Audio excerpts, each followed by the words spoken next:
ये कुछ ज्यादा नहीं हो जाएगा, लेकिन चलें ठीक है। तो जी ये असाइनमेंट नंबर 1 है, ठीक है। और इसमें जो पहला सवाल है वो ये दिया हुआ है, इसमें एक्स ऑफ टी की एक्सप्रेशन आपको बताई हुई है। तो सबसे पहले तो ऐसे करते हैं कि एक्स ऑफ टी को ड्रॉ कर लेते हैं। तो बताएं जी, चूंकि आपने ये असाइनमेंट सॉल्व की हुई है तो आप साथ साथ मुझे बताते जाएं कि क्या करना है। ठीक है, हाँ जी। तो टाइम, ये टाइम का एक्सिस है और इधर एक्स टी होना है। तो टाइम कहां से कहां तक जा रहा है? 0 से, शुरू में 0 से 2 तक जा रहा है। चले ये 0 1 2, और इसमें x कैसे चेंज हो रहा है? x की वैल्यू है -t/2, ऐसे ही जी। तो ये चूंकि एक लीनियर है, रिलेशनशिप है, तो देखें अगर t 0 है तो हम 0 पे बैठे होंगे, t 1 है तो -1/2 पे होंगे, ऐसे ही है। तो इससे ये -1/2 है, और अगर t 2 है तो फिर -1 पे होंगे, ऐसे ही है। तो क्या बनेगा? कुछ इस तरह की चीज बन जाएगी। सही हो गया। अच्छा, उसके बाद आगे क्या है? फिर t कहां से कहां तक जा रहा है? 2 से 3 तक। सही हो गया। अच्छा, तो ये 3 आ गया आपके पास। अब देखें जी कि ये क्या कहता है। ये कहता है कि अगर मैं t = 2 डाल दूं इस सेकंड वाली एक्सप्रेशन में, तो फिर क्या बनेगा? -1 ही बनेगा। तो मैं -1 पे ही बैठा हूं। सही हो गया। और फिर जब t = 3 डाल दूं तो फिर क्या बनेगा? 0 बन जाएगा। तो ये चीज बन जाएगी। ठीक हो गया। सही जी। तो ये एक्स ऑफ टी हमने ड्रॉ कर लिया। अब पहला पार्ट ये कहता है कि आप, पहला पार्ट तो कर दिया, अगला पार्ट ना करो। देखें, एक्स और टी -1 का शिफ्ट है, तो ये पूरी की पूरी चीज एक इधर शिफ्ट हो जाएगी 1 सेकेंड। ठीक है। t+2 जो है वो ऑपोजिट शिफ्ट है, टाइम एडवांस है, और 2 से तो 2 सेकेंड इधर चली जाएगी। सही हो गया। और 1 - t जो है वो क्या है? वो ये है कि पहले, मर्जी है आपकी, पहले एडवांस करके 1 से और फिर फ्लिप कर दें। ठीक हो गया। या पहले इसे फ्लिप कर दें, लेकिन फिर जब एडवांस करना होगा तो उल्टी डायरेक्शन में करना होगा। तो वो आपकी मर्जी। ठीक है जी। पहला सवाल में कोई मसला तो नहीं है। अब आगे चलें। इसमें ये तो सवाल आसान सा है। हाँ, अगर फ्लिप कर दिया ना, ठीक है, तो फिर 1 का मतलब है इधर जाना है। ठीक है, क्योंकि आप अब टाइम रिवर्स कर चुके हैं। टाइम रिवर्स हो चुका है, तो फिर जो एडवांस है वो डिले, और डिले एडवांस बन चुका है।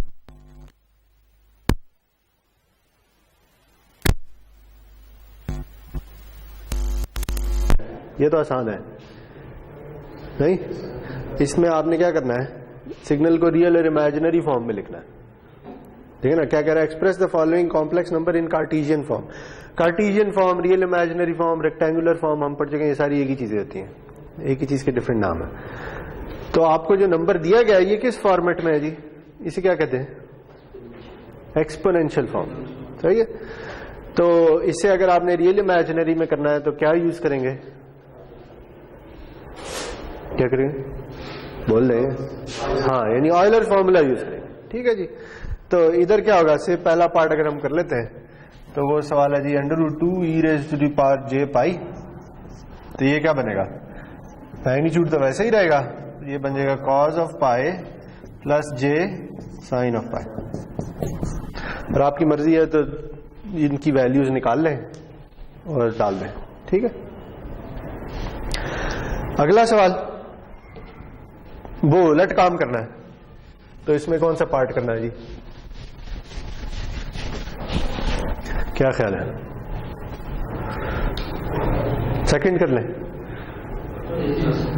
-3j। अच्छा जी, तो नंबर है -3j, और ये प्योरली इमेजिनरी नंबर है, ऐसे ही है ना? यानी इसमें कोई रियल पार्ट नहीं है, या दूसरे अल्फाज में ये नंबर है 0 - 3j। सही हो गया। और इसे हमने लिखना है पोलर फॉर्म में। पोलर फॉर्म कौन सी होती है? जो मैग्नीट्यूड और एंगल की फॉर्म में होती है। ठीक है जी। तो इसका बेसिकली हमने मैग्नीट्यूड भी निकालना है और इसका एंगल भी निकालना है। सही है। तो मैग्नीट्यूड तो कैसे निकालते हैं? Real square plus imaginary square. तो रियल स्क्वायर 0 आ गया, प्लस इमेजिनरी स्क्वायर क्या आ जाएगा? 9। तो मैग्नीट्यूड 3 आ जाएगा। ठीक है। और दूसरी क्या चीज निकालनी है? एंगल। तो एंगल क्या निकलेगा? tan inverse of -3/0। ऐसे ही है। तो ये क्या बनेगा? -90 डिग्री। ये माइनस भी आ रहा है। ठीक है। तो ये -π/2 बन जाएगा। तो क्या बनेगा जी? सिग्नल बनेगा 3 एंगल -π/2। सॉरी, सिग्नल नहीं, नंबर। तो ये पोलर फॉर्म है, मैग्नीट्यूड और एंगल। ठीक हो गया। आगे चले। अच्छा, ये कह रहा है प्रॉब्लम 1.5 ऑफ टेक्स्ट बुक। ये बाद में देख लेते हैं, पहले उससे नीचे चले जाते हैं। ये चले देख लेते हैं यार, एक ही सीक्वेंस में कर लें। 1.5 क्या है?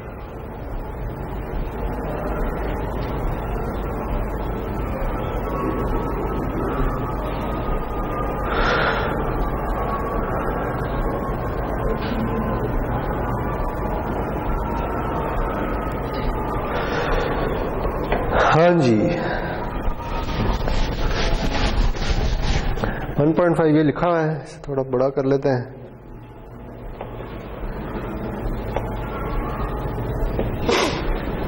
ये सवाल है, let x of t be a signal with x of t equals 0 for t less than 3।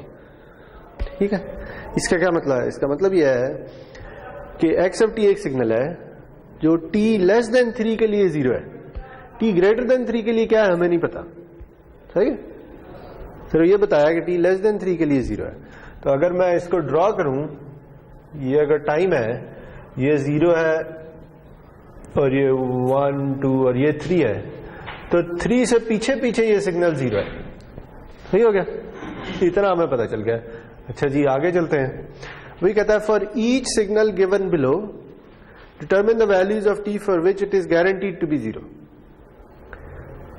कि अब ये जो नीचे सिग्नल बताए दिए गए हैं, इनका बताएं कि ये कब 0 होंगे।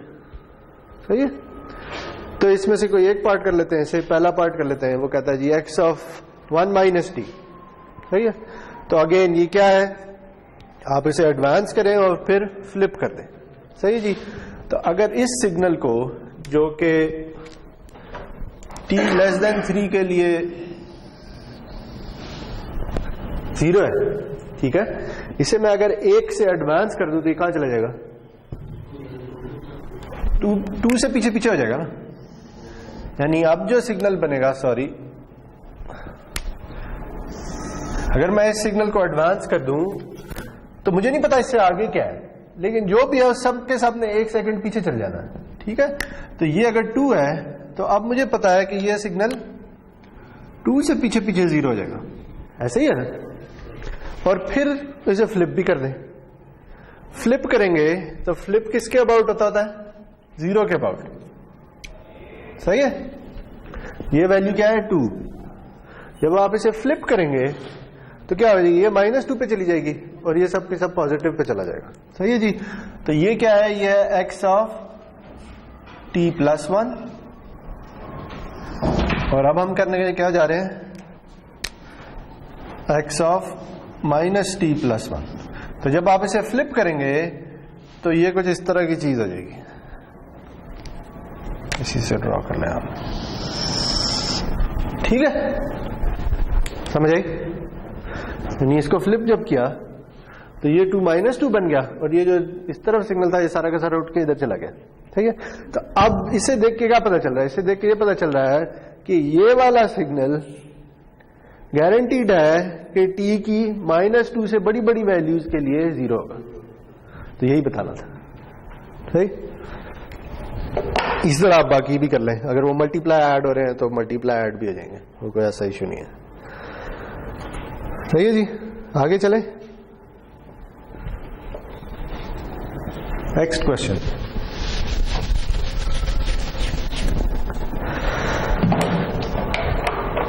ठीक कहता है जी calculate the energy and power of the signal, जबकि सिग्नल ये दिया गया है, ये बताएं जी ये सिग्नल क्या है, देख के कुछ नजर आ रहा है? इस सिग्नल का एक खास नाम है, कौन सा सिग्नल है? Unit step. क्यों? क्योंकि ये t की नेगेटिव वैल्यूज के लिए 0 है और नॉन जीरो के लिए 1 है। इसकी हमने एनर्जी और पावर निकालनी, ठीक? तो बताएं जी, पहले तो ये बताएं कि ये फाइनाइट ड्यूरेशन का सिग्नल है या इनफाइनाइट ड्यूरेशन का सिग्नल है? इनफाइनाइट का, ठीक है। तो इनफाइनाइट ड्यूरेशन के सिग्नल की एनर्जी कैसे निकलती होती है, इसको याद है जी? हाँ, या तो आप इसे इस तरह से इंटीग्रेट कर लें, ठीक है, उसकी पूरी ड्यूरेशन पे इंटीग्रेट कर लें, या इसे ऐसे भी लिख देते होते हैं कि आप इसे -t to t इंटीग्रेट कर दें, जबकि t इंफिनिटी को अप्रोच कर रहा हो, दोनों एक ही चीज है, सही है? तो देखने में नजर आ रहा है कि ये ज्यादा आसान है। तो अगर आप इसे इस पे अप्लाई करते हैं तो क्या बनेगा? वैसे तो नजर आ रहा है कि एनर्जी क्या होगी, लेकिन चलें कर लेते हैं। यह आ जाएगा -इन्फिनिटी टू इन्फिनिटी, और मैं इधर u ऑफ t लिख देता हूं, u of t magnitude square dt, क्योंकि ये सिग्नल बेसिकली यूनिट स्टेप है, ऐसे ही है। अगर ये यूनिट स्टेप है तो फिर ये लिमिट्स का क्या होगा, क्या ख्याल है? -इन्फिनिटी से 0 तक इंटीग्रेट करने का कोई फायदा नहीं, क्योंकि सिग्नल की वैल्यू ही 0 है। तो ये जो इंटीग्रेशन है ये हो जाएगी 0 to इन्फिनिटी, और जब 0 से इन्फिनिटी जा रहे हैं तो फिर इसकी क्या वैल्यू है? 1। तो इधर क्या आ जाएगा? इस सारी जगह आ जाएगा 1, ठीक है। और अब इस इंटीग्रल का आंसर क्या आएगा? t का है, इसमें t है ही कि अच्छा ठीक है, ठीक है, इस इंटीग्रल का आंसर t आ जाएगा, और जब लिमिट्स पुट करेंगे तो आंसर क्या आ जाएगा? इन्फिनिटी आ जाएगा, ठीक है जी, सही कह रहे हैं आप। और देखिए ये आपको नजर आ रहा है कि ये सिग्नल इनफाइनाइट ड्यूरेशन का है, और ये कोई टाइम के साथ ना डिक्रीज हो रहा है ना इंक्रीज हो रहा है, कांस्टेंट सिग्नल है। अगर कांस्टेंट सिग्नल इनफाइनाइट ड्यूरेशन का हो तो लाजमी है कि उसकी एनर्जी इनफाइनाइट ही होगी, ठीक है। फाइनाइट तभी हो सकती है जब ये कोई टाइम के साथ डिक्रीज कर रहा हो, कोई डिक्रीजिंग या डिकेइंग एक्सपोनेंशियल टाइप का सिग्नल हो, तभी इसकी एनर्जी फाइनाइट आएगी, वरना नहीं आएगी, ओके। चलें जी, अब इसकी पावर निकालनी है। तो पावर के बारे में क्या ख्याल है? पावर का क्या फॉर्मूला होता है? 1/t फ्रॉम माइनस, अच्छा अगर t to t लिखेंगे तो यहाँ 2t आ जाएगा, जैसे मर्जी है, या ऐसे कर ले -t/2 to t/2, तो यहाँ t आ जाएगा। बात समझ आ रही है? यानी जिस ड्यूरेशन के लिए इंटीग्रेट कर रहे हैं उसी से डिवाइड करना है। तो अगर आप -t to t इंटीग्रेट करते हैं तो यहाँ पे 2t आएगा, अगर -t/2 to t/2 करते हैं तो यहाँ t आ जाएगा, एक ही बात है। x of t magnitude square dt, और limit t tends to infinity, सही है।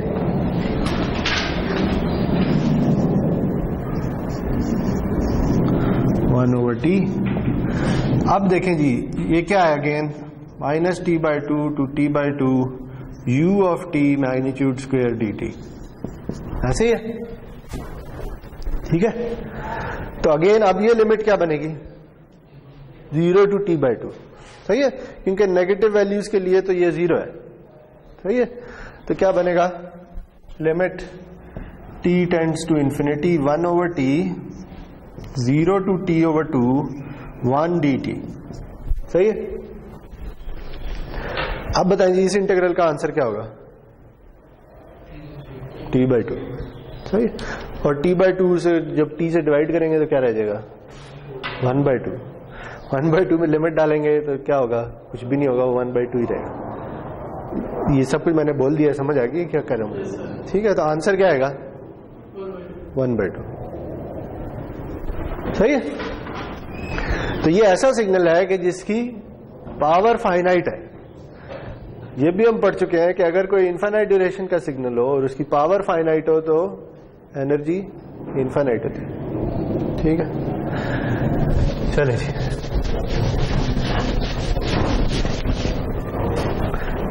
आखिरी सवाल, इसमें आपको कहा गया जी कि दो सिग्नल अगले पेज पे दिए गए हैं, उनका एम्पलीट्यूड, फेज, टाइम, फ्रीक्वेंसी सब कुछ बताएं। तो बताएं जी इसके बारे में क्या ख्याल है आपका। पहला सवाल ये है कि ये पीरियोडिक सिग्नल नजर आ रहा है, लग रहा है तो पीरियोडिक ही है, तो इसका पीरियड क्या है आपके ख्याल में?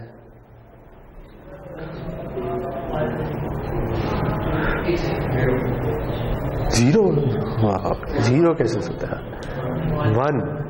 देखें ये किसी भी पॉइंट से शुरू हो जाए, जैसे इधर से ही शुरू हो जाए, तो ये वैल्यू कब वापस आती है इस पॉइंट पे, तो ये कितनी ड्यूरेशन बनती है? 1 सेकेंड। ठीक है, तो टाइम पीरियड क्या बना? 1 सेकेंड। सही। अगर टाइम पीरियड 1 सेकेंड आए तो फ्रीक्वेंसी क्या होगी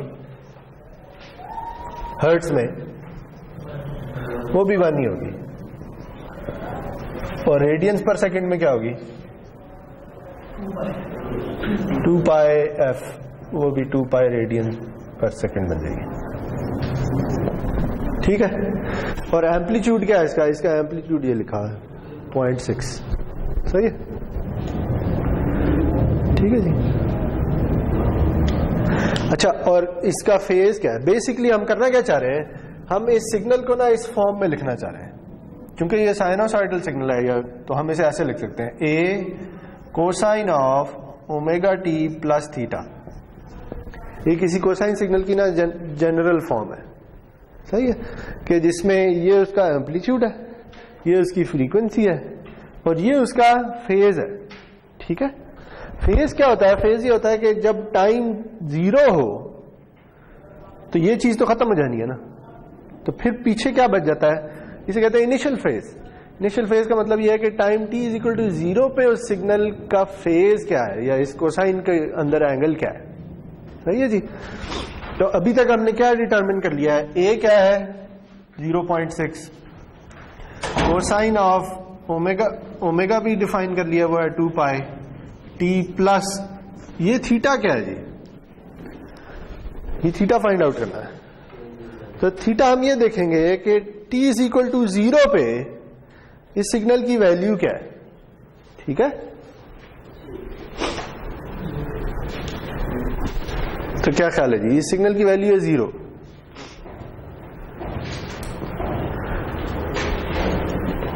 तो आप बताएं जी फेज क्या होगा? इसे मैं एज अ कोसाइन लिख रहा हूं, तो कोसाइन कब 0 होता है? जब एंगल 90 हो। ठीक है, तो इधर क्या आएगा? π/2। ठीक हो गया? सही जी। दूसरे अल्फाज में आप ये भी कह सकते हैं कि ये असल में एक कोसाइन थी, लेकिन ये इस तरह से है। अगर मैं कुछ हल्की सी ड्राइंग कर लूं, देखिए ये असल में एक कोसाइन थी जो कि एडवांस हो गई है π/2 से। ठीक है, तो ये देखे ना, ये एडवांस ही होता है ना। जब हम किसी सिग्नल को लिखते हैं x ऑफ t एक सिग्नल है, उसकी बजाय मैं लिख दूं x of t plus π/2 for example. ठीक है, हो गया, ये एडवांस हो गया ना। तो इधर भी ये एडवांस ही हो रहा है। तो बेसिकली एक कोसाइन थी जो कि पीछे चली गई। ठीक हो गया? चलें जी, तो ये आपकी असाइनमेंट नंबर 1 थी। π/2 कैसे है? 0 है ना, सिग्नल की वैल्यू 0 है, t इज इक्वल टू 0 पे है ना, ये 0 आ रहा ना, t इज इक्वल टू 0 पे वैल्यू क्या है? 0। तो चूंकि हम इसे कोसाइन से रिप्रेजेंट कर रहे हैं, तो फिर यहां पे π/2 आ जाएगा। अगर इधर साइन लिख देते तो फिर क्या आता? फिर 0 आना था। ठीक है,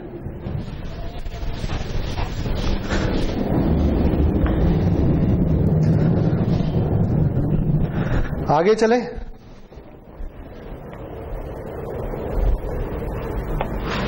सेकंड असाइनमेंट,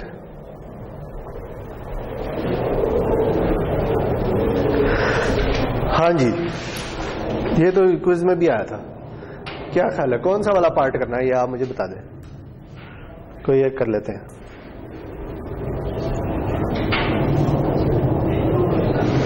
हाँ, कोई बोल दो यार, 4 नंबर है, कोई एक बोल दो यार।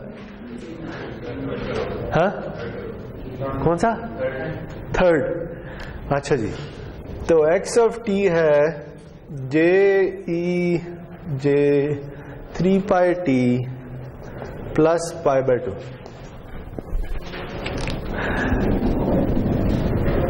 हाँ जी, तो क्या ख्याल है इसके बारे में? कोई आइडिया है कि ये पीरियोडिक है या नहीं है? क्या है या नहीं है? देखिए, ये इन्हें हम अलग भी तो लिख सकते हैं ना, e J 3 pi T into e of pi by 2 लिख नहीं सकते? क्या ख्याल है? सही है। तो ये भी कांस्टेंट है, टाइम के साथ चेंज नहीं हो रहा। ये भी कांस्टेंट है, ये भी टाइम के साथ चेंज नहीं हो रहा। सही हो गया? तो ये देखें, इसे मैं ऐसे भी लिख सकता हूं रीअरेंज करके। सही है जी, ठीक है। देखिए ये कि अब क्या फॉर्म बन रही है, ये कुछ इस तरह की फॉर्म बन रही है जैसे अभी हमने कोसाइन के लिए लिखा था, हम इसके लिए भी लिख सकते हैं ए ई जे ओमेगा टी प्लस थीटा। ये एक जनरल फॉर्म है किसी कॉम्प्लेक्स एक्सपोनेंशियल सिग्नल की। तो देखिए ये ए तो कांस्टेंट है, एम्पलीट्यूड है, तो ये कांस्टेंट नंबर का एम्पलीट्यूड बन जाएगा। सही। ये जो भी इसके साथ आ रहा है टाइम के साथ, यानी टाइम का फैक्टर आना लाजमी है और टाइम का फैक्टर जे के साथ आना चाहिए। ठीक है, तो ये देखें ये वही चीज बन रही है। तो अगर आप इन दोनों को कंपेयर करें तो ओमेगा की क्या वैल्यू है 3 पाई और थीटा की क्या वैल्यू है 0। सही है। तो ये इसका मतलब है जी कि ओमेगा 3 पाई बन जाएगा। दूसरे अल्फाज में ये सिग्नल पीरियोडिक है और इसकी फ्रीक्वेंसी 3 पाई है। और क्या निकालना है, टाइम पीरियड भी निकालना है। तो बताएं जी इसका टाइम पीरियड क्या होगा। ओमेगा किसके इक्वल होता है 2 पाई ओवर टी के इक्वल होता है। ऐसे ही है। तो ये पाई पाई कैंसिल हो गया, तो टी क्या बना 2/3 सेकेंड्स। ओके,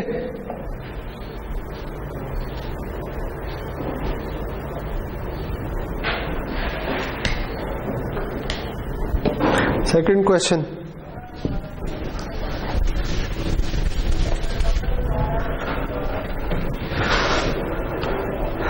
हाँ जी, इसके बारे में बताएं। ये हमने किया है, वैसे तो सारे ही किए हैं यार। x of t equals delta of t plus 2 minus delta of t off। इसमें सवाल मसला है, सॉरी। अगर इसी तरह ले लें तो फिर तो कुछ भी नहीं रह जाता। क्या ख्याल है, ये तो 0 है। ठीक है, तो मेरे ख्याल में तो आगे कुछ करने की जरूरत ही नहीं है। तो इसे थोड़ा सा मुझे मॉडिफाई करने दें।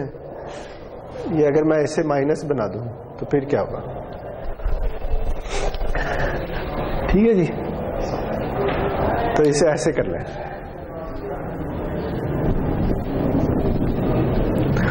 ठीक है, सवाल ये सिग्नल आपको गिवन है और आपने इससे एक नया सिग्नल बनाना है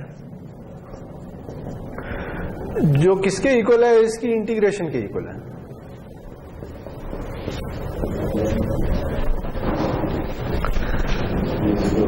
तो अगर आपको याद हो कि ये हम कर चुके हैं, अगर आप किसी इंपल्स को इंटीग्रेट करें तो आंसर क्या आता होता है, कुछ याद है किसी को? वो तो कन्वॉल्व करके आता। यानी अगर मैं ये लिख दूं से एक सिग्नल है g ऑफ t, वो इक्वल है -∞ to t delta of tau d tau.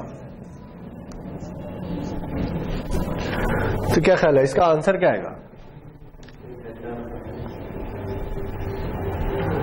ये हो क्या रहा है, ये हो ये रहा है जी कि ये अगर टाउ का एक्सिस है तो टाउ इज इक्वल टू 0 पे एक इंपल्स बैठी हुई है। ऐसे ही है।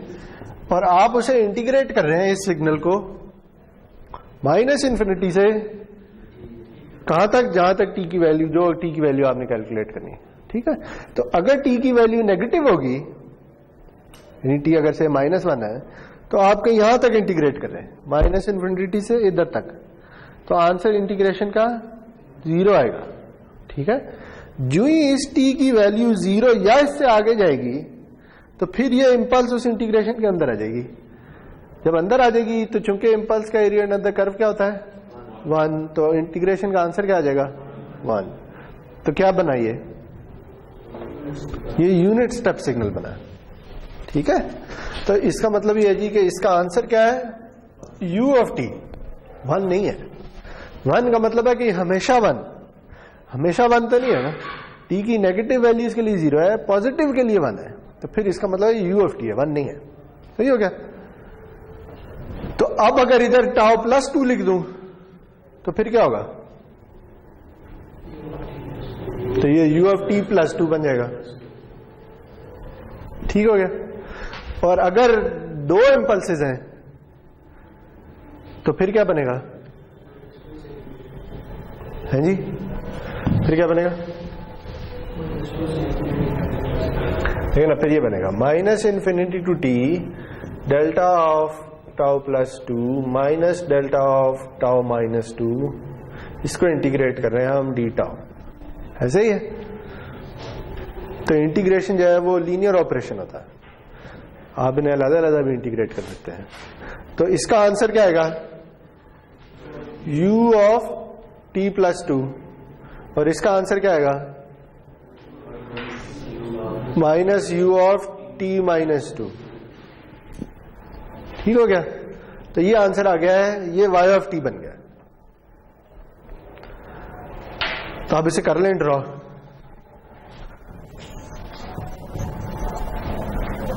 क्या ख्याल है,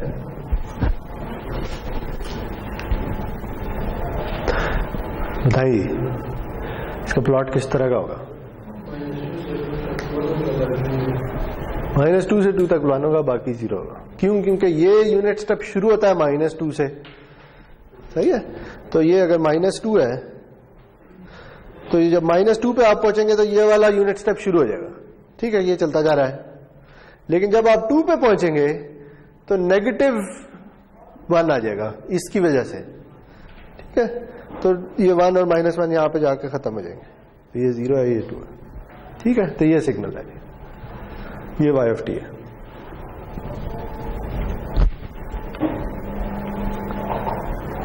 आगे चले,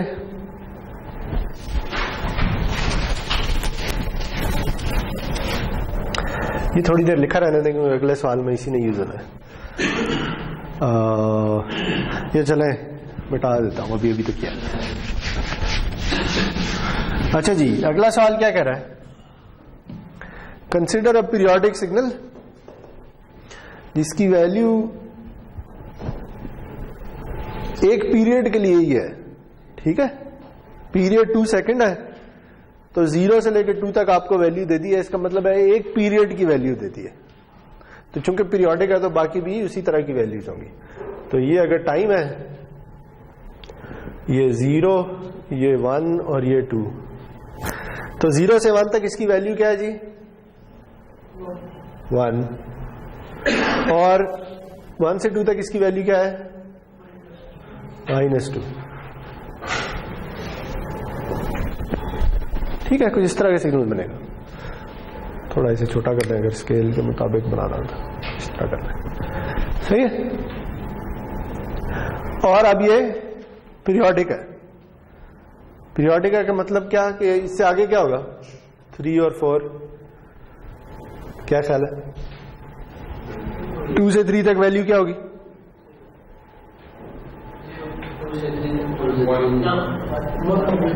1 होगी, पीरियोडिक सिग्नल है। और 3 से 4 तक क्या होगी -2। इसी तरह अगर -1 और -2 इधर कर लें तो इधर क्या वैल्यू होगी इधर -2 होगी, और फिर 1, ठीक है। ये कुछ इस तरह का सिग्नल है, याद रखें ये पीरियोडिक सिग्नल है। सही है। तो आप कहा जी इसका डेरिवेटिव बताएं,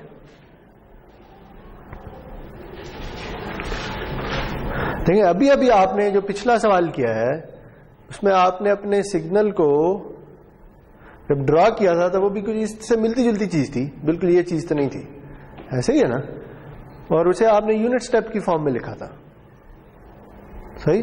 तो अगर मैं ये इस एक पीरियड को यूनिट स्टेप की फॉर्म में लिखना चाहूं तो क्या ख्याल है, कैसे लिखूंगा? देखिए एक यूनिट स्टेप शुरू हुआ 0 से, ठीक है, तो आया u ऑफ t, सही है। u ऑफ t का क्या मतलब है कि ये 0 पे 1 हो जाएगा। अब इसने -2 हो जाना है कब? जब t 1 हो जाए। तो इसका मतलब है इसमें से क्या सबट्रैक्ट हो रहा है? 3 सबट्रैक्ट हो रहा है। तो क्या आएगा? -3 u ऑफ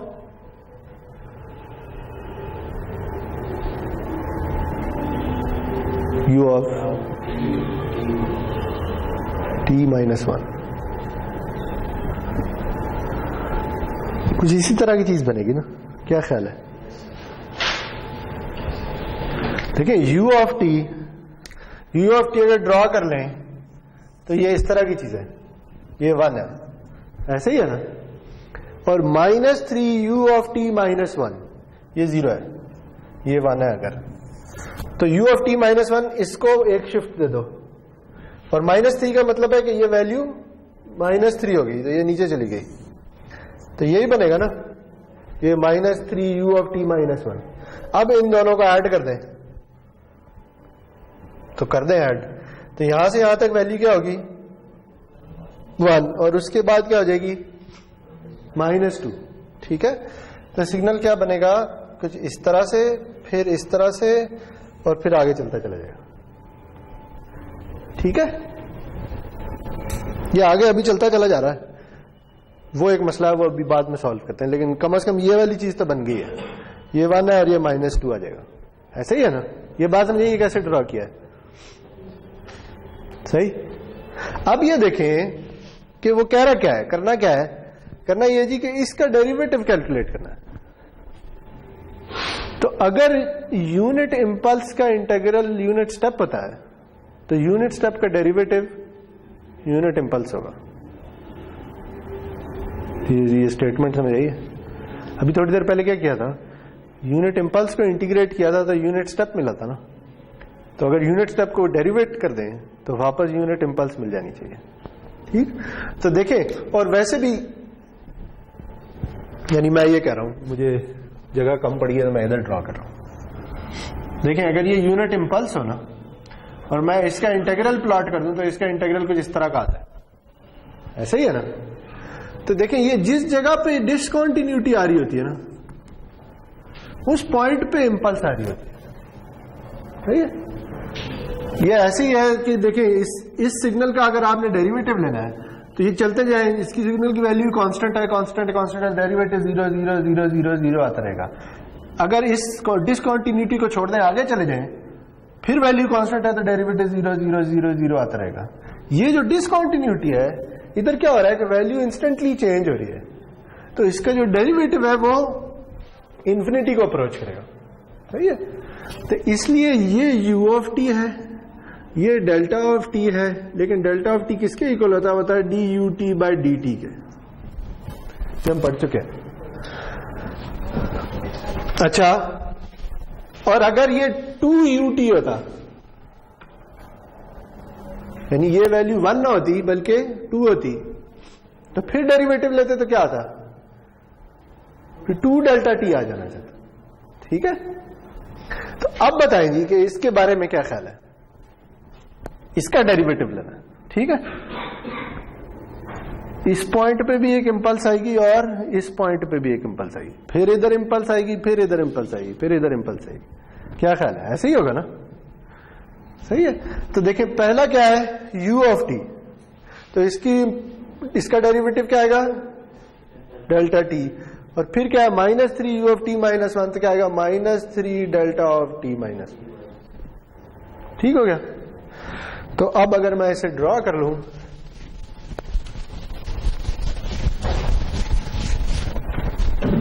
तो इसका डेरिवेटिव क्या आएगा? एक इंपल्स 1 वाली और एक इम्पल्स -3 वाली, फिर एक इम्पल्स 1 वाली, फिर एक इम्पल्स -3 वाली, और इस तरह चलते जाएंगे। ठीक हो गया? यही बात, ये कैसे है? ये भी पीरियोडिक है तो ये भी पीरियोडिक होगा। आगे चले।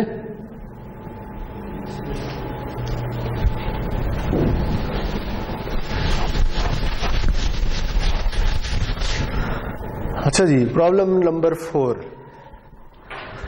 आपको एक सिस्टम दिया गया है जिसकी एक्सप्रेशन है y of t equals x of t into x of t minus 2। ठीक है, तो पहला सवाल है जी कि ये क्या मेमोरी लेस सिस्टम है या नहीं? तो क्या ख्याल है? ये मेमोरी वाला है। क्यों?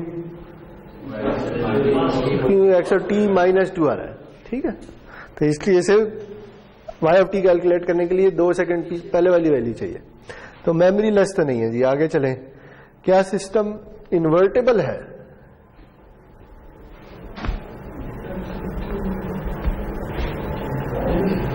ये देखना पड़ेगा। चलें इसे अभी आखिर में करते हैं, ये थोड़े से इन्वॉल्व है। आगे चलें जी। ये क्या सिस्टम कॉजल है? कॉजल कौन सा होता है?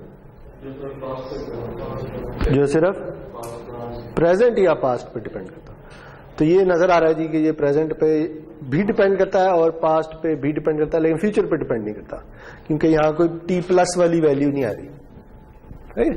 तो इसलिए ये सिस्टम कॉजल है। अब सवाल है जी कि क्या ये सिस्टम लीनियर है? तो क्या ख्याल है, ये सिस्टम लीनियर है?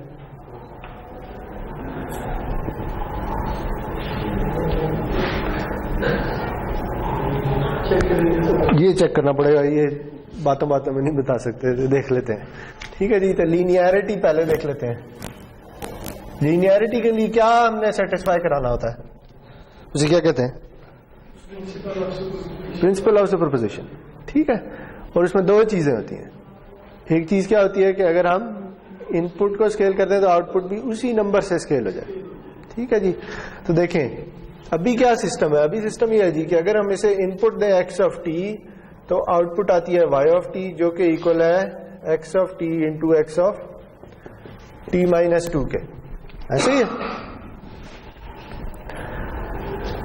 तो अगर मैं इनपुट को स्केल कर दूं किसी नंबर a से, तो आउटपुट क्या आएगी?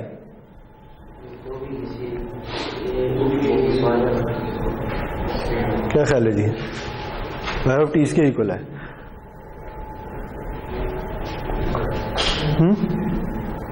इसे एक नया नाम देते हैं, इसे कहते हैं ये z ऑफ t है जी। अगर इनपुट, इसे भूल जाएं, अगर इनपुट z ऑफ t हो तो आउटपुट क्या आएगी? z of t into z of t minus 2।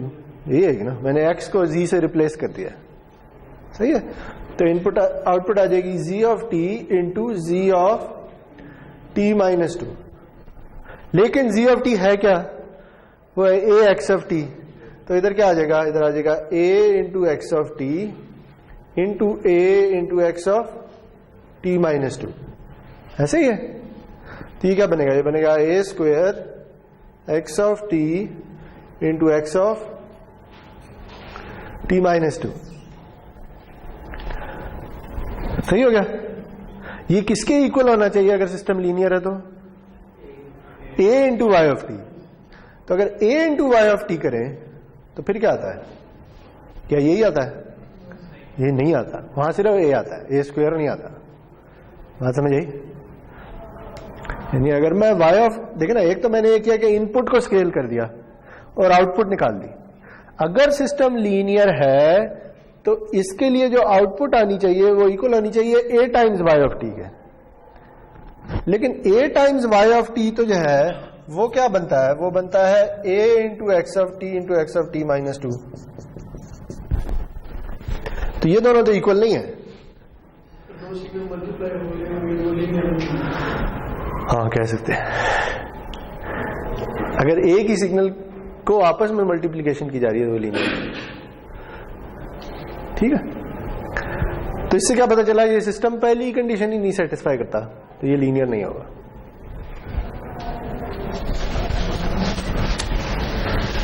अच्छा जी, तो अब रह क्या गया? Is the system invertible?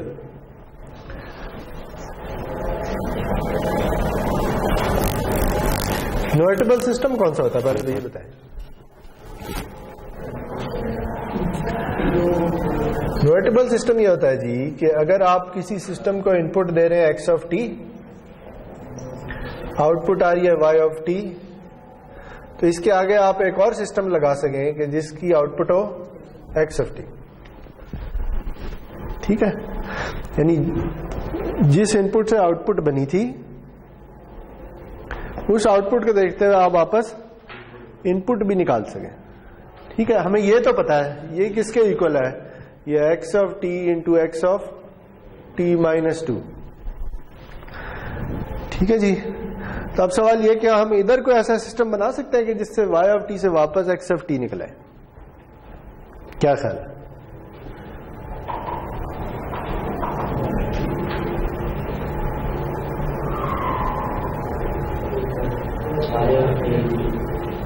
क्या करें y ऑफ t के साथ, क्या करें कि वापस x ऑफ t आ जाए?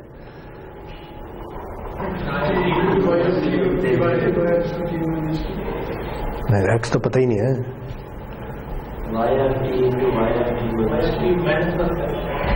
अच्छा जी, क्या करें जी? y of t into y of t minus 2, बस ये क्या बनेगा? ये बनेगा x of t into x of t minus 2 into x of t minus 2 into x of t minus 4। ये नहीं बनेगा? ऐसे ही है ना कुछ?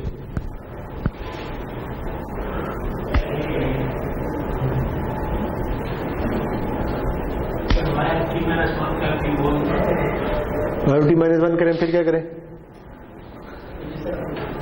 कुछ इस तरह कर ले। देखिए, इसमें मसला ये कि ये दोनों मल्टीप्लाई हो रहे हैं।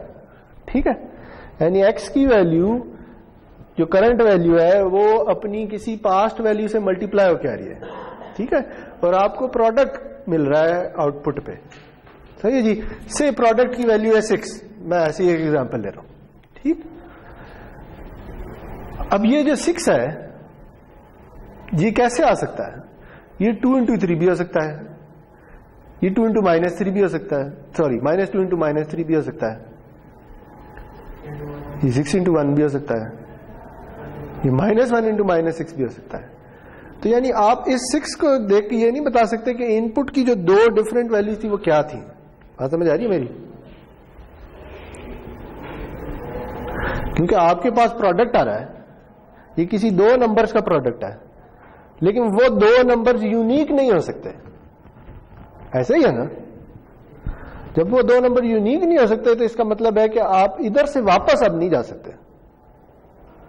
ठीक है जी, अगर कोई एडिशन सब्ट्रैक्शन हो रही होती तो शायद वापस जा सकते थे, लेकिन मल्टीप्लिकेशन में फिर वापस जाना मुमकिन नहीं होगा। इसलिए ये सिस्टम जो है ये इन्वर्टेबल नहीं होगा। ठीक है, ओके, चलें जी। अब क्या रह गया? ओ अच्छा, ये नीचे एक और पार्ट भी है। हाँ जी, इसके बारे में बताएं। अगर इनपुट डेल्टा ऑफ टी है तो आउटपुट क्या होगी?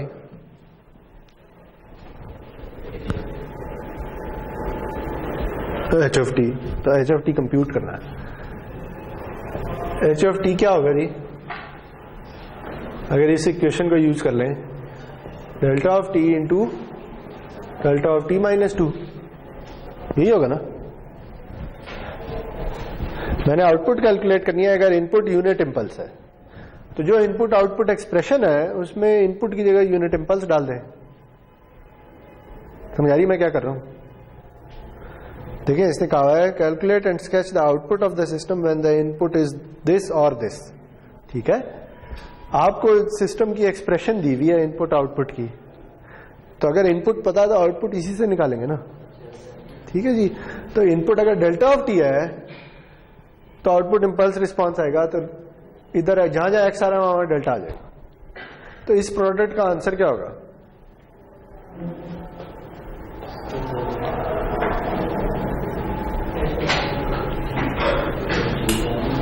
है जी,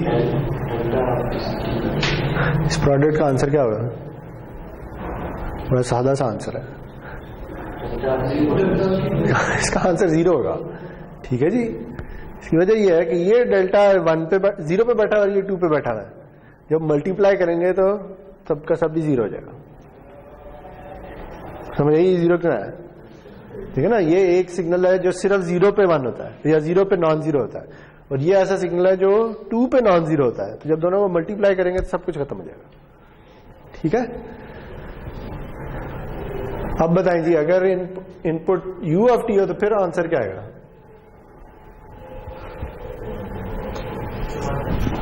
हैं जी 1।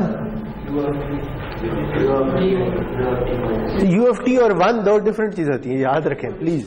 1 का मतलब यह है कि वो सिग्नल t की तमाम वैल्यूज के लिए 1 है। u ऑफ t का मतलब यह है कि सिर्फ पॉजिटिव या नॉन जीरो वैल्यूज के लिए 1 है। ये बात याद रखें। तो बताएं जी क्या आएगा? u ऑफ t माइनस 2 आएगा। क्यों? क्योंकि क्या हो रहा है, देखिए एक सिग्नल ये है जो t इज इक्वल टू 0 पे 1 हो जाता है और दूसरा signal t is equal to 2 पे 1 होता है। ऐसे ही है, ये क्या है? ये u ऑफ t है और ये क्या है? ये u ऑफ t माइनस 2 है। तो जब दोनों को मल्टीप्लाई करेंगे पॉइंट बाय पॉइंट तो आंसर क्या आएगा? आंसर यही आएगा ना, ये तो 0 हो जाएगा। ठीक है, तो ये क्या आएगा? u of t minus 2। सही हो गया? आगे चले।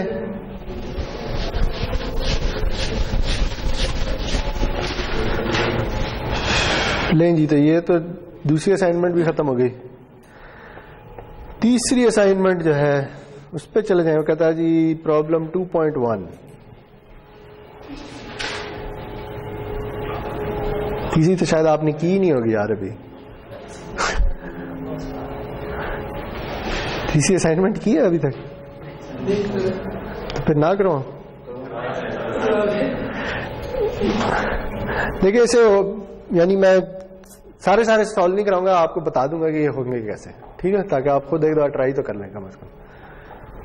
तो जी पहला सवाल ये है,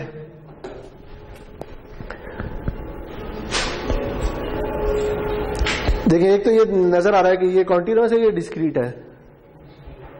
ये डिस्क्रीट है, ठीक है, एन और स्क्वायर ब्रैकेट सारी। ठीक है जी, तो आपको दो सिग्नल दे दिए गए हैं, एक एक्स ऑफ एन है और एक एच ऑफ एन है, और आपको कहा इनकी कॉन्वोल्यूशन कैलकुलेट कर ले। और कॉन्वोल्यूशन एक तो सिंपल है, यानी एक्स और एच की कॉन्वोल्यूशन है। दूसरे में कहा हुआ है कि एक्स को 2 सैंपल से एडवांस कर दो और फिर कन्वॉल्व कर दो। तीसरे में कहा हुआ है कि एच को 2 सैंपल से एडवांस कर दो और फिर कन्वॉल्व कर दो। ठीक है, तो यानी ये अगर इनको ड्रॉ कर लेते हैं, अगर ये एन है और मुझे एक्स ऑफ एन ड्रॉ करना है, तो बताएं जी ये किस तरह का है? ये 0 पे 1 है, फिर 1 पे 2 है, फिर 3 पे नहीं, 3 पे -1 है। ठीक है, 3 पे -1 है, 2 पे नहीं है, 3 पे। ठीक हो गया, आ गया जी। और अगर आपने कॉन्वोल्यूशन करनी है तो इसको ऐसे भी आप लिख सकते हैं 1 2 0 -1, जिसमें ओरिजिन जो है वही है। इस तरह से लिख लें, यानी ये भी वही चीज है। मैंने सैंपल्स की वैल्यूज लिख ली और बता दिया कि ओरिजिन इधर है। ओरिजिन का मतलब होता है n = 0। सही है, तो अब h ऑफ 1 क्या है जी? तो h ऑफ n क्या है? सॉरी, लिखा है, बता दें। h ऑफ n कहां पे है? -1 पे 2। तो अगर इधर मैं देखूं, इधर तो यहां पे आएगा -1 पे 2 और 1 पे 2, यानी इधर भी 2, तो ये 0 हो गया। ठीक है, तो अब इन्हें कर लें कन्वॉल्व, यानी कन्वॉल्व की तो एग्जांपल्स की हुई हैं, तो ये हो जाना चाहिए। ठीक है, इनमें से किसी एक को फ्लिप करना है, फिर शिफ्ट करना है और डॉट प्रोडक्ट लेते जाना है। ओके, इसी तरह अगर x ऑफ n + 2 की कन्वोल्यूशन करनी है h ऑफ n के साथ, तो फिर क्या होगा? ये 2 सैंपल पीछे चला जाएगा। ठीक है, तो पहले से 2 सैंपल पीछे लेके जाएं। मैं पार्ट बी की बात कर रहा हूं। पार्ट बी में कह रहा है एक्स ऑफ एन प्लस 2 को कन्वॉल्व करें एच ऑफ एन के साथ, तो इसे 2 स्टेप पीछे ले जाएं और फिर कन्वॉल्व कर दें। हाँ ना, फ्लिप का मतलब यही होता है कि 0 के अबाउट। हाँ, लेकिन इसका एक शॉर्टकट भी है जी, क्या ख्याल है?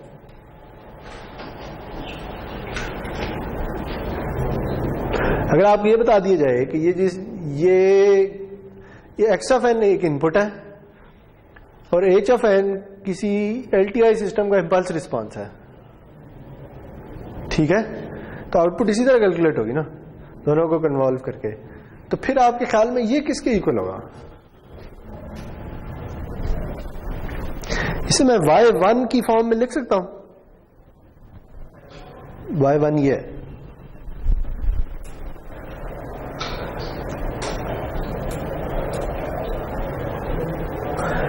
अगर सिस्टम लीनियर भी है और टाइम इनवेरिएंट भी है, तो अगर इनपुट को शिफ्ट करें तो आउटपुट ही शिफ्ट हो जानी चाहिए। तो फिर आंसर क्या आना चाहिए? इधर आंसर आएगा y1 ऑफ n प्लस 2, ठीक है। अब बताएं इधर क्या आएगा?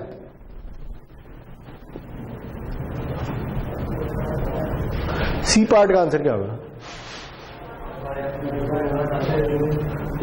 उसे भी y1 की फॉर्म में लिखना है इसे, तो क्या आएगा आगे? देखिए, अगर अब मैं ये कहूं कि ये एक लीनियर टाइम इनवेरिएंट सिस्टम है जिसकी इनपुट एच ऑफ एन है और impulse response x of n है, यूं भी तो हो सकता ना, तो जरूरी तो नहीं है कि एच ही हमेशा इंपल्स रिस्पांस।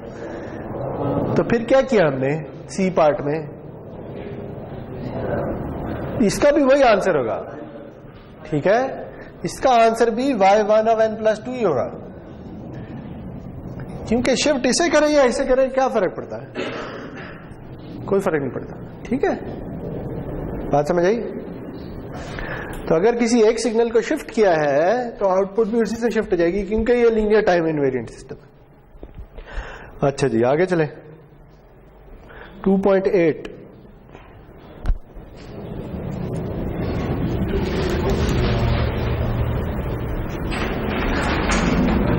2.8 ये है। हाँ जी, बोलें जी, क्या ख्याल है?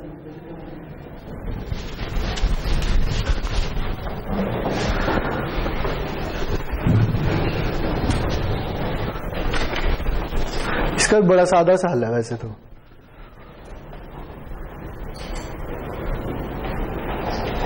एक्स ऑफ टी दिया हुआ है, एच ऑफ टी भी दिया हुआ है, दोनों की कॉन्वोल्यूशन कैलकुलेट करनी है। पहले तो एक्स ऑफ टी ड्रॉ कर लें अगर करना है तो बताएं जी, एक्स ऑफ टी किस तरह का होगा? 0 से लेके कहां तक होगा? 0 से लेके 1 तक कैसा होगा? हाँ, अगर टाइम 0 से 1 तक जाए तो x कहां से कहां तक जाएगा?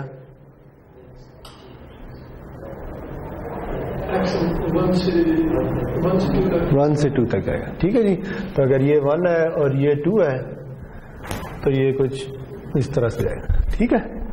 आगे चलें फिर, अगर t 1 से 2 जाए तो x कहां से कहां तक जाएगा? 0 है नहीं,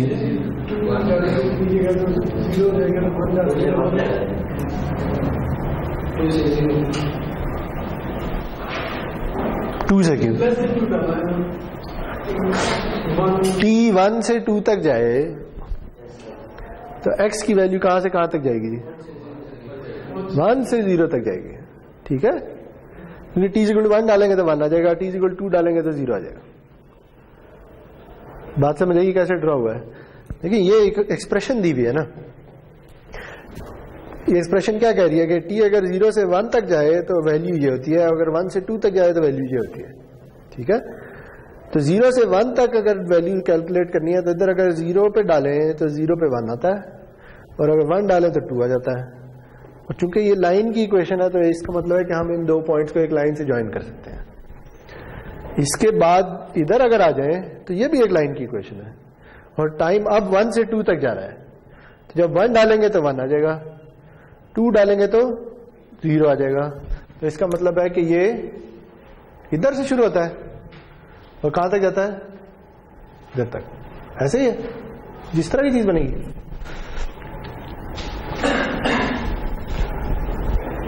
ऐसी ही बनेगी ना। तो ये हो गया x ऑफ t। अब h ऑफ t के बारे में क्या ख्याल है जी?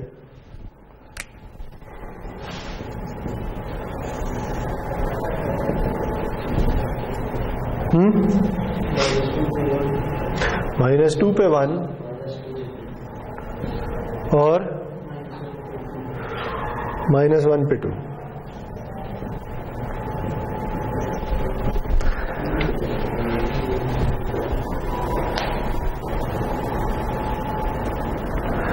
यार इसका आंसर बहुत आसान है, बता दें, कोई तो बता दे यार।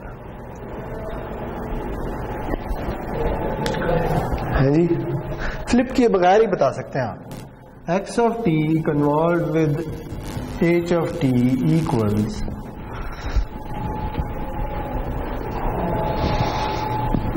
स्केच बाद में कर लेंगे, पहले एक्सप्रेशन बता दें।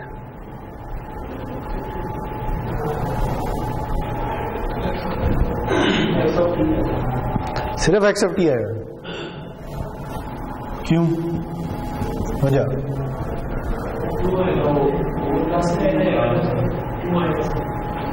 क्या आएगा? x ऑफ यहाँ क्या होता है एक बता दे यार। है +2। अच्छा फिर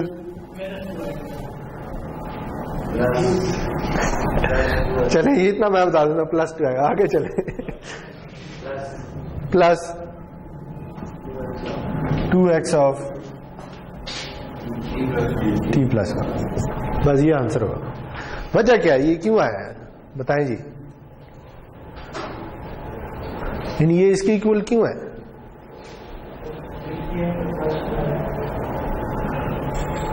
यार बता दिया, आंसर बता दिया, वजह नहीं पता बता रहे, वजह भी बता दिया है। यानी ये क्यों x के इक्वल आएगा?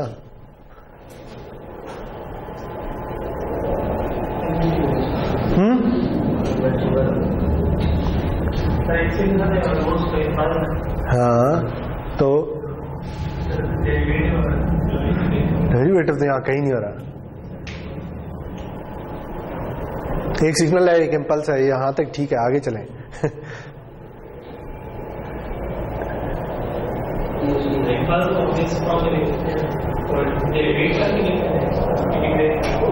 ना डेरिवेशन हो रही, ना इंटीग्रेशन, कन्वोल्यूशन हो रही है यार।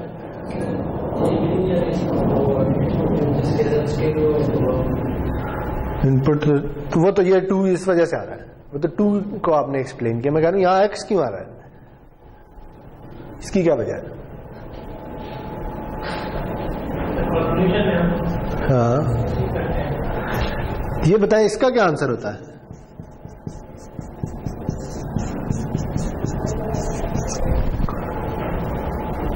इसका आंसर बता सकते हैं? उसका बता दिया तो फिर इसका भी आता होगा।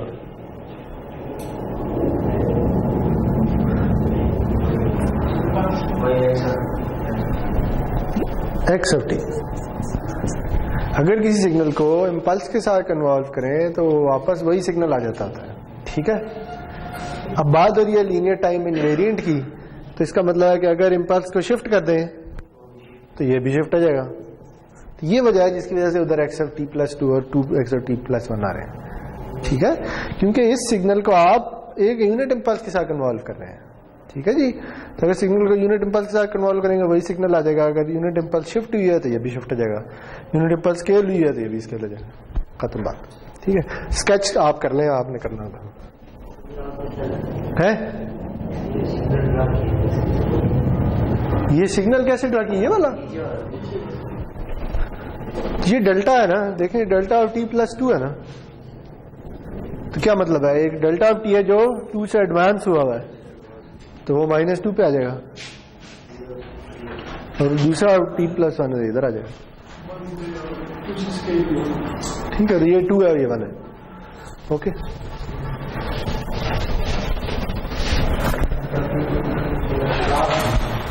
हाँ जी, आगे चलें। अगला सवाल कौन सा है? 2.11।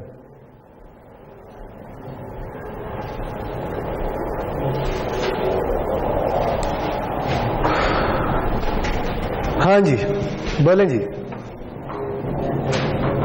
क्या ख्याल है? ये अभी अभी किया, एक्स ऑफ टी किस तरह का होगा?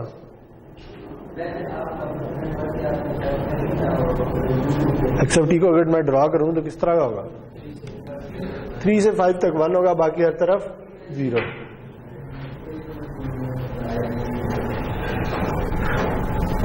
और एच ऑफ टी किस तरह का है?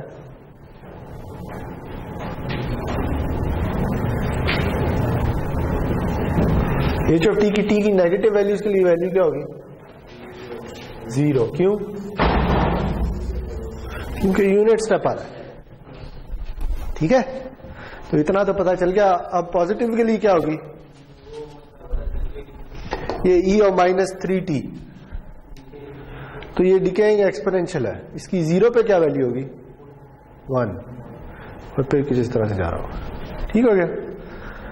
तो अब आपने इनकी कॉन्वोल्यूशन करनी है, तो कर लें, यानी मेरे करवाने की जरूरत है। इससे मिलता जुलता सवाल किया हुआ है, एक एग्जाम्पल करवाई थी, वो u ऑफ t से कॉन्क्लूजन थी, इससे नहीं थी। लेकिन करना क्या जी, इसे फ्लिप कर लें, फ्लिप करके ये इधर चला जाएगा। ठीक है, तो डॉट प्रोडक्ट लेंगे तो आंसर 0 आ जाएगा। फिर उसे मजीद नेगेटिव वैल्यूज की तरफ शिफ्ट करें तो आंसर 0 ही रहना है। पॉजिटिव की तरफ करेंगे तो ये इसके अंदर आहिस्ता आहिस्ता ओवरलैप होता जाएगा। तो कैलकुलेट कर लेंगे। ये मेरा नहीं ख्याल मैं करवा रहा हूँ अभी, क्योंकि अभी सिर्फ 15 मिनट रह गए। लेकिन बेसिकली यही है कि इसे आप फ्लिप करके और कन्वॉल्व कर लें। आगे चलें जी। ये अगला पार्ट क्या कहता है?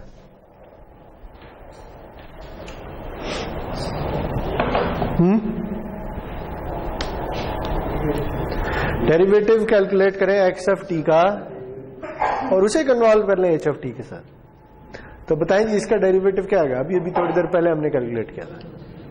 2 इम्पल्सेस आएंगी, किधर किधर, और दोनों का एरिया अंडर द कर्व क्या होगा? 1। ठीक है, तो ये जी dxt/dt जो है वो क्या बनेगा? वो कुछ ये बनेगा। ठीक है, तो अब इसे अगर कन्वॉल्व करना है इसके साथ तो आंसर क्या आएगा? ये भी अभी किया है?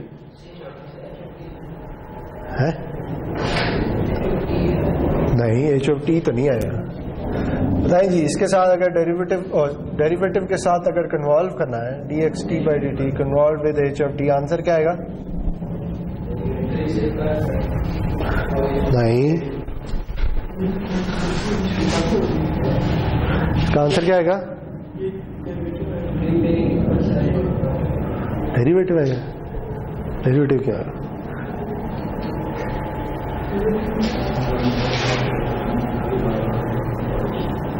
नहीं उधर लिखा था यार, बता दिया। क्या ख्याल है? इसको इसके साथ इन्वॉल्व करना है तो बता दें।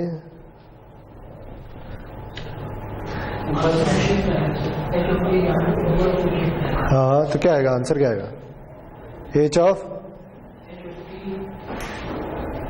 T -3 plus H of T -5। ये क्यों आया है? देखिए ये 2 इम्पल्सेस है ना। अगेन इसे इसके साथ कन्वॉल्व करें तो आंसर यही आना है, शिफ्ट हो जाना है 3 से, तो वो ये आ गया। और इसके साथ कन्वॉल्व करें तो आंसर यही आना है, शिफ्ट हो जाना है 5 से, तो ये आ गया। खत्म बात। ठीक है,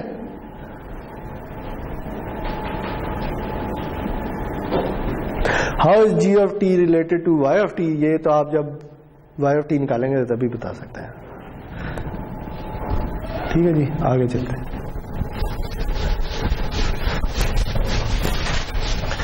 ये कॉन्क्लूजन करनी है।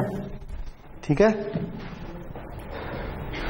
ये ना आप भी इधर पेपर में प्लॉट करके छोड़ देंगे। अच्छा, बाकी आप खुद कर लें। ठीक है जी।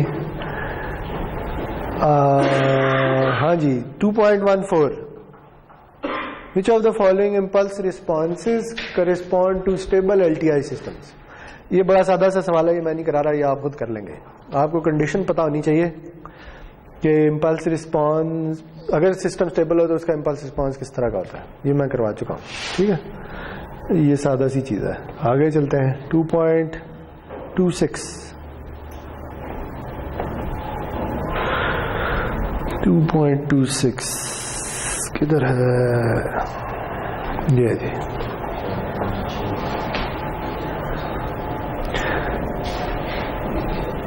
हाँ जी। Consider the evaluation of x1n convolve with x2 of n convolve with x3 of n।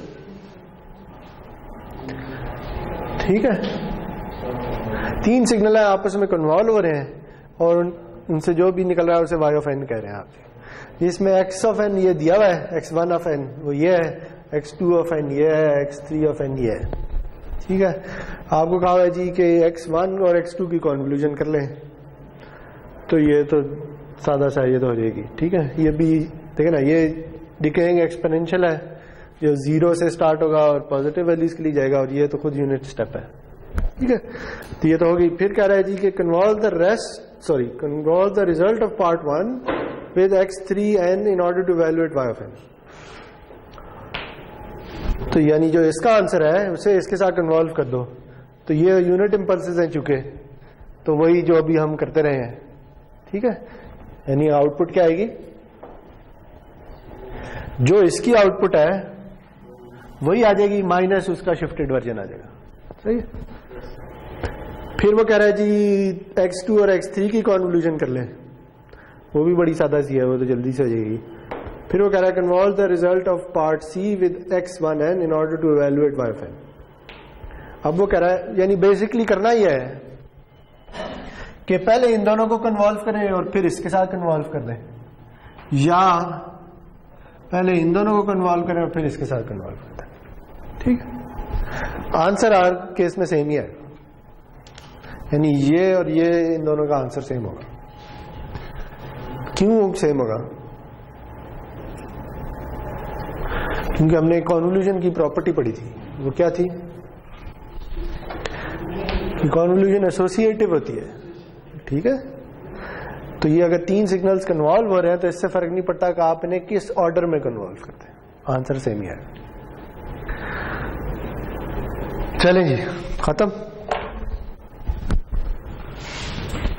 इसके अलावा कोई सवाल है तो पूछ लें, नहीं तो फिर बस कर देते हैं।